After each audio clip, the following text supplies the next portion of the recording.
역대하 24장 20절에서 22절 말씀을 통해서 여호야다가 베푼 은혜라는 제목으로 하나님 말씀을 함께 나누겠습니다. 예전 TV 광고에 순간의 선택이 10년을 좌우한다 이런 슬로건을 걸고 광고한 것이 있었죠.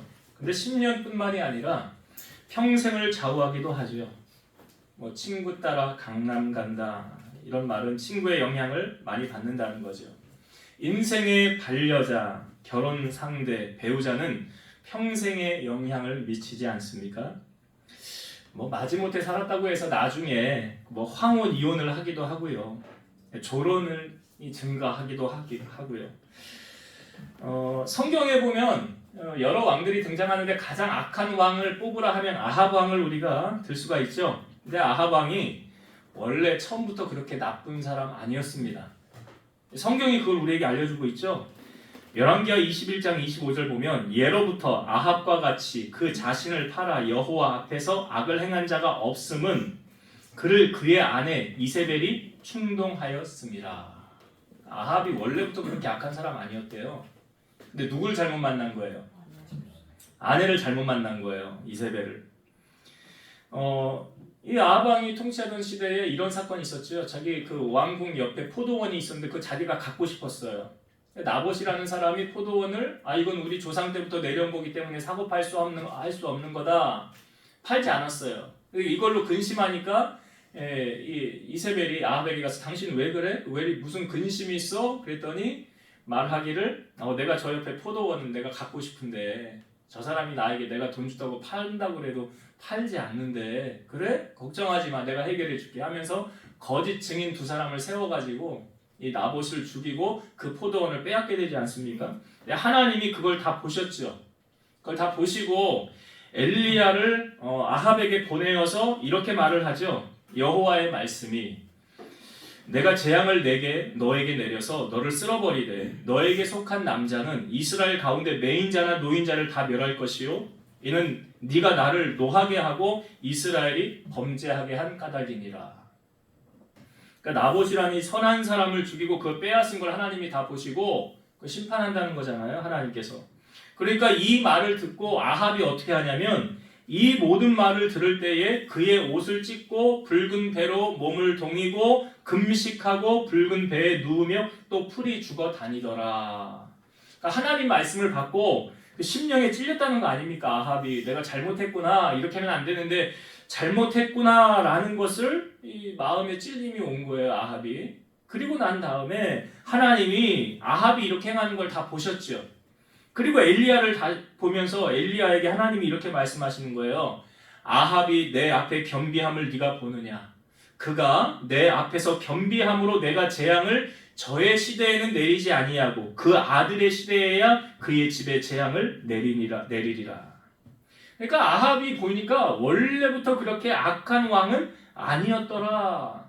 근데 누구 잘못 만난 거예요? 그 아내 이세벨이 그 아합 왕을 그렇게 악한 왕으로 만든 거 아닙니까?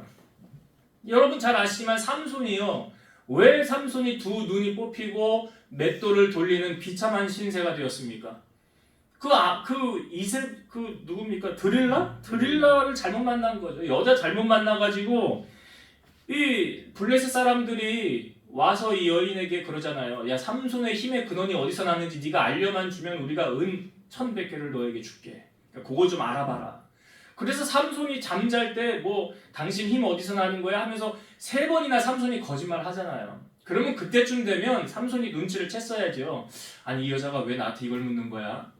이상하네. 그리고 꼭 상황은 똑같네. 그렇게 내가 알려주고 난 다음에 나를 꼭 묻고 결박하고 일어나 보면 내가 묶여 있었으니 이 여인이 무슨 꿍꿍이가 있는 거 아닌가 하고 눈치를 챌 만도 한데 삼손이 이 여인이 그냥 애걸복걸 하니까 이 삼손이 죽을 지경이 되었다라 성경이 말하잖아요. 마음이 너무 괴로워서. 그래서 사실을 말하죠. 나 나시린인데 내 머리털 밀면 나 힘의 근원이 없어져. 사실을 말하죠. 삼손이 잠들었을 때 머리털을 다 밀고 드릴라가 그를 묶잖아요. 그리고 블레 사람이 왔다고 깨우니까 일어나서 힘을 써요, 못 써요?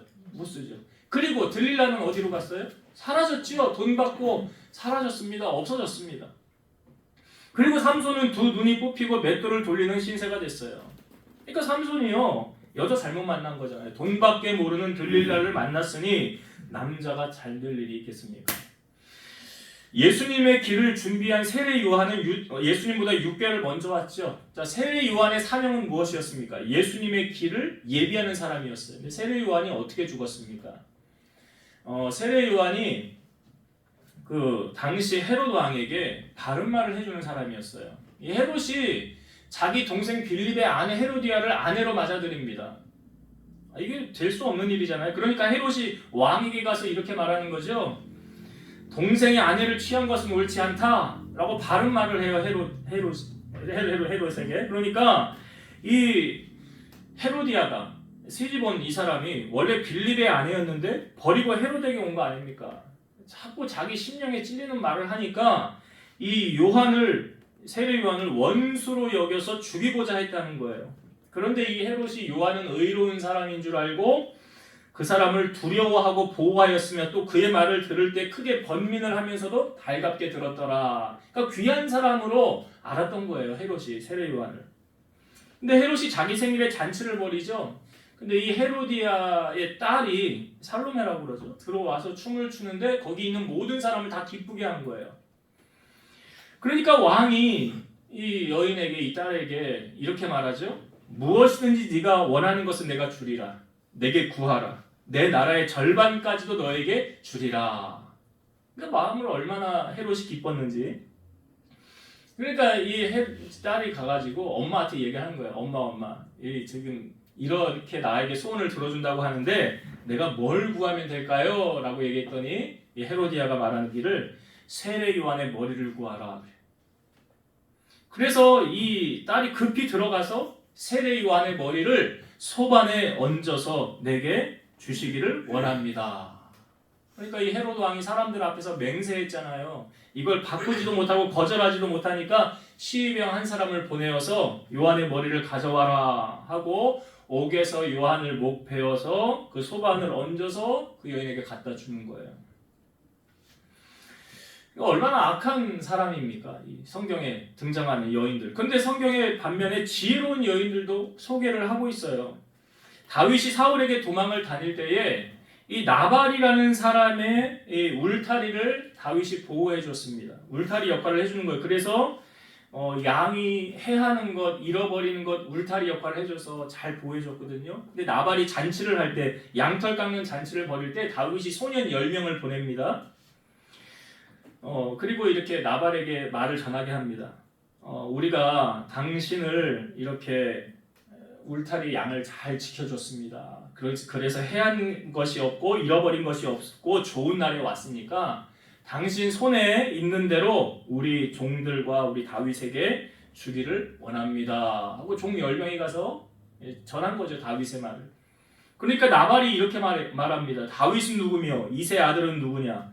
요즘에 각기 주인에게서 억지로 떠나는 종이 많도다.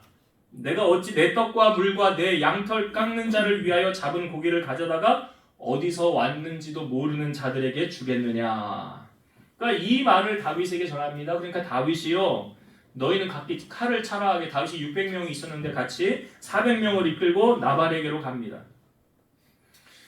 이 나발의 이 종 가운데 한 사람이 이 나발의 아내였던 아비가일에게 이렇게 있었던 이야기를 다 이야기하죠.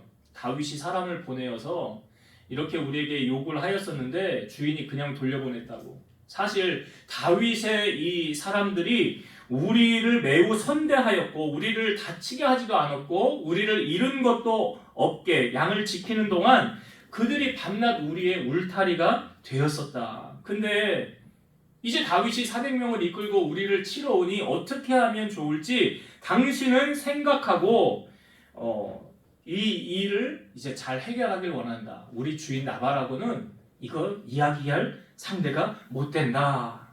그러니까 이제 아비가일이 듣고 어떻게 합니까? 뒷수습을 아비가일이 하는 거예요. 곡식과 양식을 가지고 와서 다윗을 만나서 다윗에게 그것을 전달해 주면서 이제 우리가 이 나발이 미련하게 모르고 행하였으니까 당신 용서해 달라고 이거 받으시고 마음을 푸시라고. 그러니까 다윗이 그것을 받고요.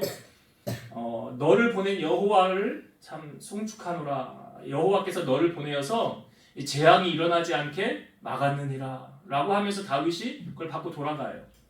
그리고 나발은 뭘 하나 보니까 왕의 잔치 같은 잔치를 자기가 벌리고 포도주를 취하여 마시고 아주 기분 좋게 있는 거예요. 그 다음날 아비가일이 그 전날 있었던 일을 이제 다 이야기를 하는 거예요. 그 이야기를 나발이 듣고 나서 몸이 돌과 같이 이제 되었더라라고 성경에 표현하고 있어요. 낙담을 한 상태에서 몸이 굳어졌더라. 그리고 한 열흘 후에 여호와께서 나발을 치시니 그가 죽었더라라고 성경에 기록되어지고 있어요. 이 나발이 죽었다는 소식을 다윗이 듣고 종들을 보내어서 이렇게 이제 아비가일에게 전하죠. 나발에게 당한 나의 모욕을 갚아주사 종으로 악한 일을 하지 않게 하신 여호와를 찬송할지로다. 여호와께서 나발의 악행을 그의 머리에 돌리셨도다 하고 말을 하고 아비가일에게 종들이 가서 다윗이 당신을 아내로 삼고자 하여 우리를 보냈습니다.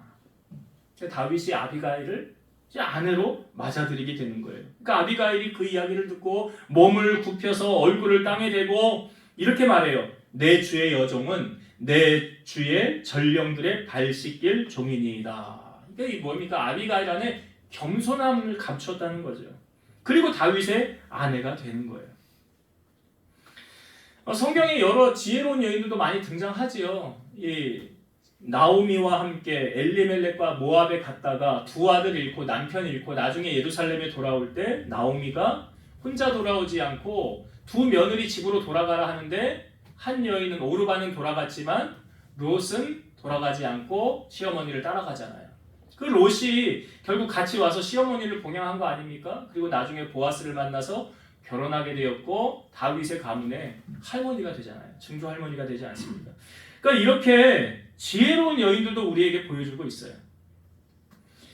오늘 우리에게 보여주는 이 본문의 말씀도 한 여인이 이 남유다라는 나라를 정말 어떻게 망가지게 했는지를 성경 우리에게 보여주고 있습니다. 이 솔로몬 시대 이후로 북이스라엘과 남유다로 나뉘어지게 되지요. 이 북이스라엘의 아합 왕이 통치할 때, 제가 조금 전에 북이스라엘의 악한 왕은 아합 왕이라고 그랬잖아요. 그때 남유다를 통치하던 왕은 여호사밧이에요. 근데 이 여호사밧이 이스라엘과 정략 결혼을 하게 합니다. 그러니까 여호사밧의 아들을 아합의 딸과 결혼하게 돼요. 그 아합의 딸이 이제 결혼을 하게 돼서 이 여호람과 여호사밧의 아들 여호람과 결혼을 해서 이 여호람이 32세의 왕이 돼서 8년 동안 통치를 하게 됩니다. 근데 이 여호람이요 왕이 되어서 이 나라를 어떻게 통치하고 다스려 나갔냐면 성경 한 구절 읽어볼게요. 역대하 21장 4절 보면 여호람이 그의 아버지의 왕국을 다스리게 되어 세력을 얻은 후에 그의 모든 아우들과 이스라엘 방백들 중 몇 사람을 칼로 죽였더라. 여호람이 정권 잡은 다음에 뭐 했다는 거예요? 그 옆에 형제들 다 죽였다는 거예요. 왜 죽였을까요? 왜 죽였을까요? 누구도 나의 왕권에 도전하지 못할 것이다 라고 죽인 거 아닙니까? 근데 이게 여호람이 혼자 머릿속에서 나온 생각인가? 그렇지 않더라고요. 역대하 21장 6절 그가 이스라엘 왕들의 길로 행하여 아합의 집과 같이 하였으니 이는 아합의 딸이 아내가 되었음이라. 그가 여호와 보시기에 악을 행하였으나. 왜 여호람이 악을 행하였는지 성경은 그 이유를 말해주고 있어요. 아합의 딸이 아내가 된 거예요. 그러니까 그 아내 때문에 지금 여호람이 사람들을 다 죽인 거예요. 왕자를 죽인 거예요. 이 평화적인 정권 통치를 한 것이 아니라 악해 칼바람이 불게 한 거 아닙니까? 그 여호람의 말년이 어떻게 됐냐면 여호와께서 여호람을 치심에 고치지 못할 병이 창자에 들매 2년 만에 창자가 밖으로 나와서 심한 병으로 죽게 되었고요. 이 여호람을 아끼는 자 없이 세상을 떠나게 됐어요. 그리고 여호람의 아들인 아하시야가 이 40세 왕이 되어서 1년을 통치합니다. 1년밖에 통치를 못하게 돼요. 왜 그랬냐면 이 아하시야도 누구의 영향을 받아서 나라를 다스렸느냐? 역대하 22장 3절. 아하시야도 아합의 길로 행하였으니 이는 그의 어머니가 꾀어 악을 행하게 하였습니다. 그의 어머니는 누구예요? 그의 어머니는 아합의 딸이잖아요. 그 아합의 딸이 와서 지금 계속 영향력을 행사하는 거예요. 남유다에. 그러니까 아하시야가 예후에 의해서 살해되고 그 1년을 통치하고 죽은 다음에 그 다음에 정권을 잡은 사람이 누구냐? 이 아달랴. 아합의 딸. 이 정권을 잡은 다음에 유다 왕국의 모든 씨를 다 진멸합니다. 그런데 그때 이 한 사람이 이 몰래 빠져나와서 도망을 가게 돼요. 이게 아하시야의 아들 요아스입니다. 그래서 숨어 지내게 돼요. 이 나라가 잘못되어지는 것을 바라보면서 이 나라를 바로 잡아야 되겠다 하고 결단을 일으킨 사람이 있습니다. 이 사람이 누구냐면 오늘 이제 본문에 우리에게 보여주고 있는 이 한 사람, 이 여호야다라는 사람이에요. 그러니까 지금 아달랴 한 사람 때문에 얼마나 많은 사람이 피를 흘렸습니까? 나라를 거의 망칠 위기에까지 이르게 되었다는 거예요. 이제 이 나라를 바로잡기 위한 한 사람이 일어섭니다. 바로 제사장 여호야다예요. 이 여호야다는 아하시야의 아들 요아스를 그가 7살이 되었을 때 그를 왕으로 세우고 그리고 아달랴를 이제 칼에 죽게 합니다. 그렇게 나라를 정상화시키고 바알의 산당을 부수고 그의 제단의 형상들을 깨트리고 그 제단 앞에서 바알의 제사장 맏단을 죽입니다. 여러분, 이 남유다의 이 모든 우상들이 지금 어디서 온 것입니까? 아합의 딸 아달랴에 의하여 퍼져 있었던 거예요. 그래서 우상을 타파하고 나라를 정상화하고 바른 왕을 세우기 위해서 헌신한 사람, 그 한 사람이 누구냐? 바로 제사장 여호야다라는 거죠. 이 여호야다가 요아스를 왕으로 이제 세우고 그 나라를 바로 잡을 수 있도록 모든 것을 이제 힘을 실어준 거죠. 그러니까 여호야다는 이 왕인 요아스에게 어떤 존재였을까요? 아버지 같은 존재였고 또 스승 같은 존재였다는 것입니다. 더욱이 이 요아스가 여호야다의 선한 영향을 받게 돼요. 역대하 24장 2절에 보면 제사장 여호야다가 세상에 사는 모든 날에 요아스가 여호와 보시기에 정직하게 행하였으며, 요아스가 나라를 다스리고 통치함에 있어서 누구의 영향을 많이 받았다고 성경은 말합니까? 여호야다예요. 그러니까 여호야다의 선한 영향력을 그가 받아서 이 뒤에 보면 어떤 일을 행하냐면 성전을 바로 정화하는 일을 하고요. 성전을 세워나가는 일을 합니다. 그러니까 요아스가 바로 갈 수 있도록 이렇게 영향력을 준 것은 바로 여호야다라는 거죠. 여러분, 내 옆에 누가 있는가 참 중요한 일이에요. 그 사람의 영향을 내가 받기 때문에 그렇습니다. 여러분 주위에는 어떤 사람이 있습니까? 내게 선한 영향력을 줄 수 있는, 믿음의 바른 길을 갈 수 있는 그러한 사람이 내 주위에 있습니까? 그런데 여호야다가 죽은 다음에 이 요아스가 어떻게 행하였느냐, 성경을 한번 볼까요? 그래서 여호야다가 참 중요한 역할을 했다는 거죠. 성경을 한번 볼게요. 여호야다가 죽은 다음에 요아스 어떻게 하나? 자, 역대하 24장 17절부터 제가 19절까지 읽어볼게요. 여호야다가 죽은 후에 유다 방백들이 와서 왕에게 절하매 왕이 그들의 말을 듣고 그의 조상들의 하나님 여호와의 전을 버리고 아세라 목상과 우상을 섬겼으므로 그 죄로 말미암아 진노가 유다와 예루살렘에 임하니라. 그러나 여호와께서 그들에게 선지자를 보내사 다시 여호와에게로 돌아오게 하려 하심에 선지자들이 그들에게 경고하였으나 듣지 아니하니라. 자, 여호야다가 죽은 다음에 요아스가 누구 말을 듣습니까? 유다 방백들의 말을 들었더라. 근데 이 유다 방백들이 어떤 조언을 합니까? 하나님 섬기지 말고 우상을 섬깁시다 라고 말하잖아요. 그로 말미암아 진노가 유다와 예루살렘에 임하게 됐다는 거죠. 그리고 그들에게 하나님이 선지자를 보내었다는 거예요. 그래서 다시금 돌아오라, 바로 가게 하려고 하나님이 했다는 것입니다. 여러분 우리가 이 잘못 갈 때 내게 바른 소리를 해주는 사람이 옆에 있으면 그 사람은 정말 복 있는 사람이에요. 근데 내가 그 문제를 그 바른 말을 해주었을 때 그것을 받아들이고 뉘우치느냐 뉘우치지 않느냐, 그건 이제 그 사람 몫에 달린 거죠. 이걸 우리가 다윗을 통하여 우리가 볼 수 있어요. 다윗이 그 성전 옥상에서 자기 궁에서 위에 있을 때 목욕하는 여인 눈에 들어와서 데려다가 동침하잖아요. 그리고 임신하잖아요. 그걸 덮으려고 그의 아내 우리아를 전쟁터에서 휴가를 줘서 포상휴가 줘서 무마하려고 그랬는데 말을 안 들었죠. 그러니까 다윗이 요압 군대장관 요압에게 편지를 써서 제일 앞에 가서 이 우리아를 죽이라라고 편지를 씁니다. 너희들은 뒤로 빠져라. 그래서 우리아 전쟁터에서 죽게 되죠. 다윗이 이런 악한 일을 행한 다음에 선지자 나단이 와서 이야기하죠. 어느 가난한 집에 부자가 그 가난한 집에 양 한 마리 그거 가져다가 손님을 접대했다. 그랬더니 그렇게 악한 사람 어디 있냐고 그러죠. 근데 그 사람이 바로 당신입니다 라고 말하죠. 그 말을 들은 다윗이 어떤 반응을 일으켰습니까? 나단을 향하여 당신이 뭔데 나한테 이런 말을 하는 거야? 라고 하지 않았다는 거죠. 그 받아들이고 어떻게 합니까? 회개하고 다윗이 돌이켰잖아요. 침상이 젖을 정도로 하나님 앞에 회개하면서 시편 51편의 내용이 그거 아닙니까? 주의 성령을 내게 거두지 마옵소서. 주여 나를 버리지 마옵소서. 나를 떠나지 마옵소서.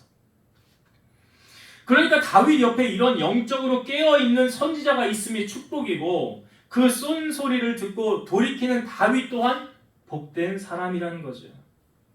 근데 오늘 성경에 보니까 요아스에게 이름 없는 선지자를 하나님이 보냈어요. 그러나 그것을 요아스가 들었습니까? 안 들었습니까? 듣지 않았더라. 이스라엘의 첫 번째 왕이었던 사울 왕도 비슷한 전력이 있죠. 아말렉을 진멸하라 라고 말했을 때 악한 것은 다 진멸하고 좋은 것 다 가져왔어요. 그래서 하나님이 사무엘에게 먼저 이렇게 말하죠. 내가 사울을 왕 삼은 것을 후회하노라 라고 말씀하십니다. 그리고 가서 사무엘이 가서 이제 사울을 만났을 때 내게 들리는 이 양의 소리와 이 소의 소리 이건 뭡니까? 그랬더니 우리가 전쟁을 치르고 나서요. 그거 좋은 것은 다 하나님 앞에 제사 드리려고 다 가지고 왔습니다 라고 말하잖아요. 근데 실상은 무엇입니까? 그가 백성들이 두려워서 백성들이 하자는 대로 한 거죠. 그래서 사무엘이 이러죠. 하나님 앞에 제사하는 것보다 순종하는 것이 더 낫습니다. 순종이 제사보다 낫다라고 말하잖아요. 그러니까 아무리 훌륭한 선지자가 있어도 그 말씀에 순종하지 않는다면 그 사람은 진정한 참복을 받지 못한다는 거죠. 요즘 목사님들이 강단에서 교인들 눈치 보느라 잘못해도 그냥 쉬쉬하고 눈 감고 그냥 넘어가는 경우들이 많잖아요. 왜? 바른 말 했다가 미움 삼으면 어떻게 해요? 교회 떠나면 어떻게 해요? 교회가 여기밖에 없나? 쌓이고 쌓이게 교회인데. 그러니까 강단에서 듣기 좋은 말만 하고 가려운데 긁어주는 그런 메시지로 지금 전략하고 있지 않는가? 여러분 진리가 타협이 됩니까? 안 돼요. 잘못한 건 말씀에 빗나간 거는 타협이 안 된다는 거죠. 지금 요아스가 그러고 있는 거 아닙니까? 하나님의 백성이 하나님을 버리고 세상이 좋다고 자기 멋대로 살아가고 있는 거 아닙니까? 여러분 설교는요 듣기는 쉬워도 말씀대로 살기는 그렇게 녹록하지 않죠. 그런데 살아야 능력이 나타나는 거죠. 능력이 나타나지 않는 이유는 우리가 말씀대로 순종하지 않기 때문에 능력이 나타나지 않는 거예요. 하나님은 지금 자기 백성을 요아스가 이렇게 감으로 말미암아 진노를 내리셨지만 하나님이 그 백성을 포기합니까? 포기하지 않습니까? 지금 요아스가 잘못하고 있잖아요. 그런데 하나님이 그냥 방관만 하고 있습니까? 아니죠. 분명히 19절에 선지자를 보냈었잖아요. 그럼에도 불구하고 요아스가 안 들었어요. 그럼 하나님이 이제 네 멋대로 해라. 네가 내 말 안 들으니까 나도 내 맘대로 하리라 라고 하신 하나님이십니까? 아니죠. 하나님은 절대로 포기라는 것을 하지 않으세요. 포기하지 않으세요. 그래서 하나님께서 보다가 어떻게 하십니까? 이번에는 더 강력하게 하나님의 영을 부은 선지자를 보냅니다. 자, 그게 오늘 우리가 읽은 본문이에요. 20절과 21절을 한번 보겠습니다. 이에 하나님의 영이 제사장 여호야다의 아들 스가랴를 감동시키심에 그가 백성 앞에 높이 서서 그들에게 이르되 하나님이 이같이 말씀하시기를 너희가 어찌하여 여호와의 명령을 거역하여 스스로 형통하지 못하게 하느냐 하셨나니 너희가 여호와를 버렸으므로 여호와께서 너희를 버리셨느니라 하나 무리가 함께 꾀하고 왕의 명령을 따라 그를 여호와의 전뜰 안에서 돌로 쳐 죽였더라. 지금 하나님께서 누구를 보냅니까? 스가랴의 자식 요아스, 이스라엘 백성들 그 왕을 향하여 제사장 여호야다의 아들 스가랴를 보냈더라. 제가 앞부분에 여호야다는 자 요아스에게 어떤 존재라고 그랬죠? 아버지 같은 존재, 스승 같은 존재예요. 자, 이 나라를 다시 계획을 세우고 자기를 왕으로 세워줬던 사람이 바로 여호야다 아닙니까? 근데 그 여호야다의 아들인 스가랴를 지금 하나님이 감동시키셔서 그들에게 보냈으니까 이것은 좀 통하지 않겠는가? 여러분 지금 스가랴가 그 요아스와 이스라엘 백성들 앞에 갈 때요 그냥 간 거 아니에요. 성경을 잘 보면 하나님의 영이 스가랴를 감동시키셨더라 라고 나오죠. 하나님의 영, 성령의 사람이라는 거죠. 여러분 성령의 사람은 하나님께로부터 쓰임받는 사람이라는 거예요. 우리가 잘 알지만 꿈쟁이 요셉이 17세에 애굽으로 팔려갑니다. 그리고 13년이라는 세월 동안 그는 고난을 겪게 되죠. 그리고 만 2년 동안 감옥에 갇히게 된 때에 그 바로왕이 꿈을 꾸는데 아무도 해석 못하잖아요. 근데 바로왕 옆에 술 맡은 관원장이 2년 전에 있었던 일을 생각나게 하지 하나님이. 그러니까 바로 궁에서 나갈 때는 하나님이 그 머릿속에서 요셉의 생각을 지워버렸지만 이제는 그를 통해서 요셉을 일으켜야 되잖아요. 하나님이 새 일을 행하시기 위해서. 그래서 술 맡은 관원장이 2년 전에 있었던 이야기를 합니다. 그러니까 빨리 그 사람 데려와라. 요셉이 바로 앞에 딱 서게 되죠. 그리고 바로가 꾼 꿈을 다 해석해 줍니다. 그것을 다 듣고 나서요. 바로가 이렇게 말합니다. 이와 같이 하나님의 영에 감동된 사람을 우리가 어찌 찾을 수 있으리요. 하나님이 이 모든 것을 내게 보이셨느니 너와 같이 명철하고 지혜 있는 자가 없도다. 너는 내 집을 다스려라. 내 백성이 다 너의 명령에 복종하리니 내가 너보다 높은 것은 내 왕자뿐이니라. 내가 너를 애굽 온 땅의 총리가 되게 하노라. 여기 처음에 바로가 요셉에게 뭐라고 그래요? 이와 같이 하나님의 영에 감동된 사람을 우리가 어찌 찾을 수 있겠느냐. 여러분 하나님의 영에 충만하면 오늘 하나님께서 왜 스가랴를 보내셨다고요? 하나님의 영이 그에게 감동시키셨더라. 하나님의 영에 감동된 사람, 하나님의 영에 충만하면 여러분 하나님의 영에 따르게 됩니다. 그러나 세상의 영을 따르고 있으면 하나님의 영과는 반대되기 때문에 오히려 미워하고 증오하게 된다는 거죠. 지금 스가랴가 하나님의 영에 충만해서 하나님의 말씀을 전달하고 있습니다. 근데 이 말씀을 받은 사람들의 반응, 어떤 반응이 일어났습니까? 자, 스가랴가 어떻게 됐다고요? 21절에 보니까 돌로 쳐 죽였더라. 스가랴를 돌로 쳐 죽입니다. 비슷한 사건이 초대교회 안에도 있었죠. 스데반이 복음을 전하였을 때 그 말을 들은 사람들이 심령에 찔렸어요. 마음에 찔렸는데 오히려 그 찔림을 회개하고 돌이키는 것이 아니라 네가 뭔데 하면서 스데반을 향하여 돌을 던집니다. 그때 일곱 집사였던 한 사람이 스데반이 성령이 충만하여 하늘을 우러러 주목하니까 뭐가 보였습니까? 하나님의 영광과 및 예수께서 하나님 우편에 서신 것을 보았더라. 그리고 스데반이 이렇게 말하죠. 보라, 하늘이 열리고 인자가 예수님이잖아요. 하나님 우편에 서신 것을 보노라. 이 말을 하니까 거기 있는 사람들이 귀를 막고 성 밖으로 스데반을 내치고 거기서 돌을 던져서 그를 죽이게 됩니다.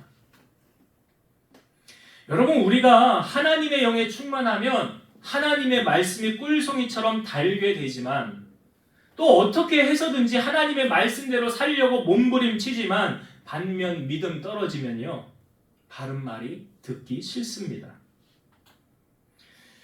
여러분 주의를 빠지고요. 은혜가 떨어졌을 때 목사님이 거기 신방 가면 그 사람이 반갑게 맞아들입니까? 아니면 껄끄러워합니까?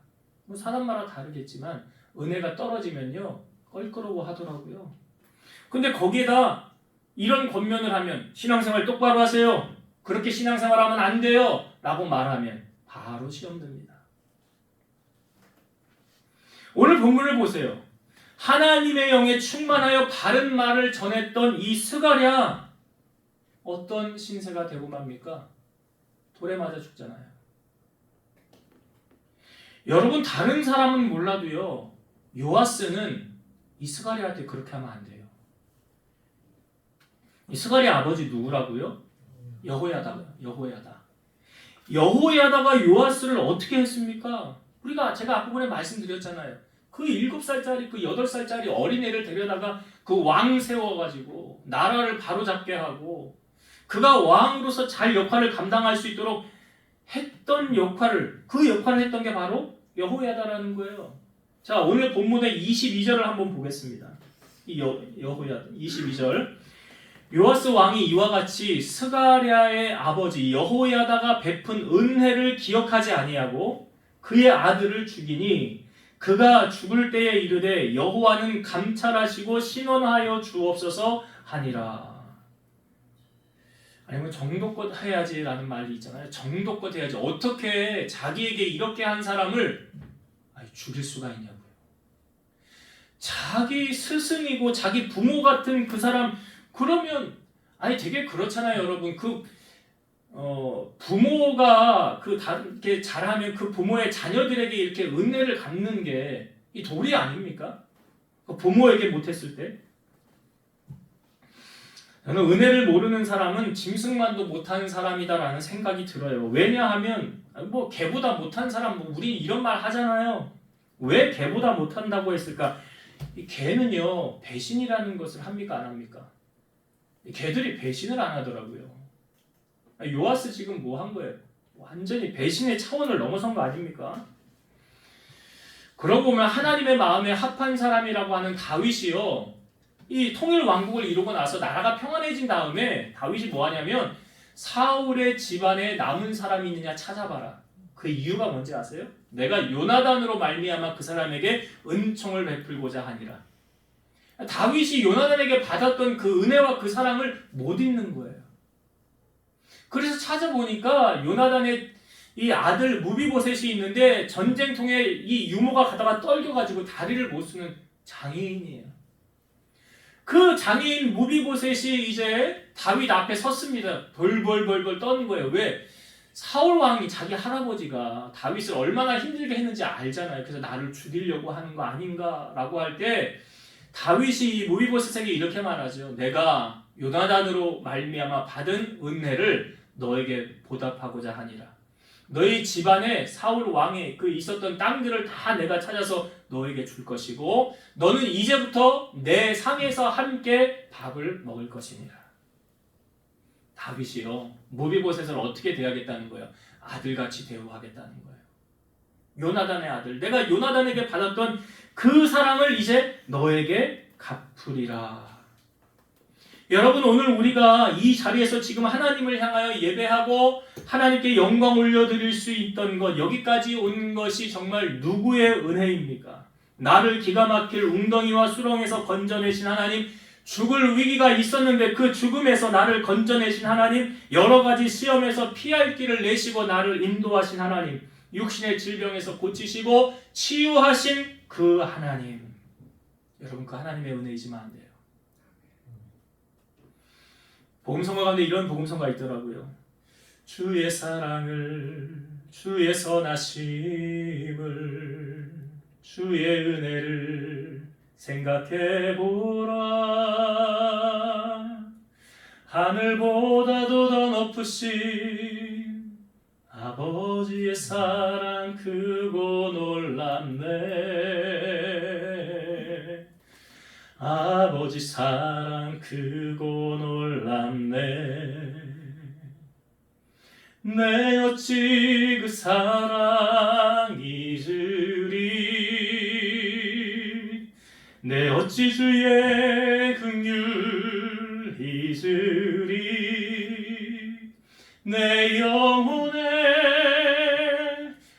모든 소원 만족시킨 하나님,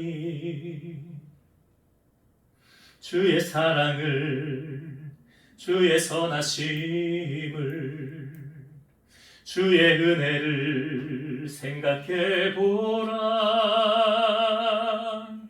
하늘보다도 더 높으신 아버지의 사랑 크고 놀랍네. 아버지 사랑 크고 놀랍네. 여러분, 이 하나님의 은혜로 오늘 우리가 여기까지 왔다는 사실을 여러분 잊지 마십시오. 그리고 그 은혜를 기억하면서 그 은혜를 보답하며 살아가는 여러분 되시기 바랍니다. 여러분이 요아스가 이렇게 이 스가랴에게 행한 이 일을, 그 결과로 말미암아 요아스는 어떤 결말을 치르게 되었을까요? 자, 성경을 한번 봅시다. 역대하 24장 23절부터 제가 25절까지 읽어볼게요.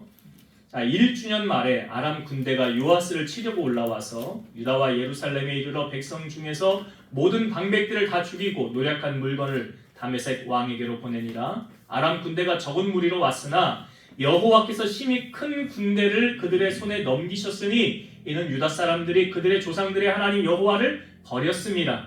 이와 같이 아람 사람들이 요아스를 징벌하였더라. 요아스가 크게 부상하되 적군이 그를 버리고 간 후에 그의 신하들이 제사장 여호야다의 아들들의 피로 말미암아 반역하여 그를 그의 침상에서 쳐 죽인지라. 다윗성에 장사하였으나 왕들의 묘실에는 장사하지 아니하였더라. 자, 1주년 뒤 1년 뒤에 어떤 일이 펼쳐졌습니까? 아람 군대가 와서 이스라엘을 치고요, 노략하고 어려움을 당하게 되지요. 뿐만 아니라 이 여호야다의 아들들, 바로 누굽니까? 이 스가랴가 죽은 그 피로 말미암아 요아스는 여기 침상에서 그 반역자들에 의하여 죽임을 당하게 되었더라. 비참한 결말을 성경은 우리에게 보여주고 있잖아요. 그래서 여러분, 우리가 인생을 그냥 막 살아서 되는 게 아니라요, 오늘 이 요아스를 바라보면서 우리가 어떻게 다시 살아가야 되겠는가, 우리 삶을 한번 다시 점검해 봤으면 좋겠어요. 이제 말씀을 정리하고 마치도록 하겠습니다. 오늘 이 요아스가 왕이 될 수 있도록 그로 하여금 왕의 자리에 모든 나라와 이 통치와 이 정권을 바로 잡아준 누구였습니까? 여호야다라는 이 한 사람. 이 한 사람이 이 아달랴로 말미암아 정말 나라가 위기 가운데 어려움 가운데 있었던 그 나라를 바로 잡은 이 여호야다라는 이 한 사람이 오늘 나라를 바로 세우는 그런 위대한 역할을 했더라. 더욱이 이 요아스에게 있어서 여호야다는 어떤 존재였습니까? 스승님이 아버지 같은 존재였더라. 여러분, 혹시 여러분 주변에 이 여호야다 같은 사람이 있습니까? 복 있는 사람이에요. 나를 위해서 바른 말을 해주고 바른 신앙을 하게 해주고 바른 조언을 해주고, 그리고 정말 멘토 같은 그런 역할을 해줄 수 있는 사람이 있다고 한다면 그 사람은 복 있는 사람이죠. 바로 요아스에게 있어 여호야다 같은 사람이니까요. 그런 만남의 축복이 여러분들 가운데 있기를 소망해요. 아멘. 더욱이 오늘 요아스는 그 은혜를, 그런데 이 스가랴, 여호야다의 아들 스가랴에게 그 은혜를 베풀지 않고 어떻게 그를 죽일 수가 있었을까요? 바로 이것이 인간의 악함이 끝이 없다는 것을 우리에게 보여주고 있고요. 우리가 받은 그 은혜, 그 사랑을 잊어서는 안 된다라는 것을 다시 한번 성경 우리에게 알려주고 있어요. 그래서 여러분, 사람에게 받은 은혜든 하나님께 받은 은혜든 잊지 마시고 그 은혜에 보답하고 그 은혜에 감사하며 살아가는 우리 여러분 되시기를 주의 이름으로 축원드립니다. 기도하시겠습니다. 지금도 살아서 역사하시는 하나님, 우리에게 인생에 많은 만남들이 있습니다. 그러나 그 중에 특별히 믿음의 좋은 사람의 만남을 우리에게 허락하여 주시고 정말 선한 길을 인도할 수 있는 멘토 같은 그러한 훌륭한 스승들을 만날 수 있는 우리 성도들이 다 되게 하여 주옵소서. 또한 우리가 받은 은혜와 그 사랑을 잊어버리는 것이 아니라 날마다 기억하고 되새기면서 은혜를 갚고 또 하나님께로부터 받은 그 사랑, 우리가 받은 사랑을 또한 다른 사람들에게 전달해 줄 수 있는 그런 믿음의 사람들이 다 될 수 있도록 축복하여 주옵소서. 예수님 이름으로 감사하며 기도드리옵나이다. 아멘.